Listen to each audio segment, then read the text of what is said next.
आमच्या मामाकडे म्हणजेच ओवल्याला तर जत्रा होती, तर मी गेलेलो. मस्त आम्ही तयारी बियारी केलेली सगळे पोरी. तर इथे आय शॅडो लावायचा होता, तर ही लास्टला आली माझ्याकडं. त्याच्यानंतर आम्ही गेलो तो मंदिरात.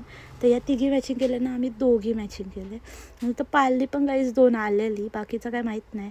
मी कशी दिसतं गाईज मला कमेंटमध्ये सांगा. मग आम्ही पोचलो मंदिरात आणि इथं बघू शकता पोचलो, नाही तर बॅच तुटलेला. आम्ही सेम घेतलेलं ते.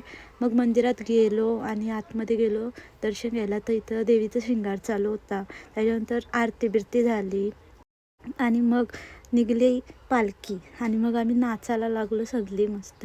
आम्ही गाईस एवढी नाचलो तुम्ही विश्वास पण नाही ठेवू शकत. आमचं 2-3 दिवस पाय बी दुखत होतं, एवढी वाईट आम्ही नाचलो होतो सगळ्या पोरी. त्याच्यानंतर काय नाचलो बिचलो मस्त. इथे एंट्री झाली देवीची मस्तपेक्षा पालखीची आणि नंतर परत आम्ही नाचत होतो.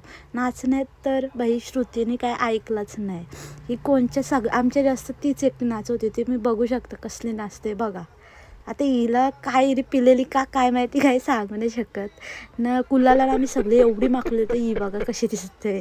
माझं पण तसं झालं. आल्यानंतर आम्ही एवढ्या थांबलेलो, ही तर बाहेरच झोपली डायरेक्ट. आणि भक्तीचा हाल तर तुम्ही काय बघून हसाल. आजच्यासाठी एवढंच, तर बाय बाय.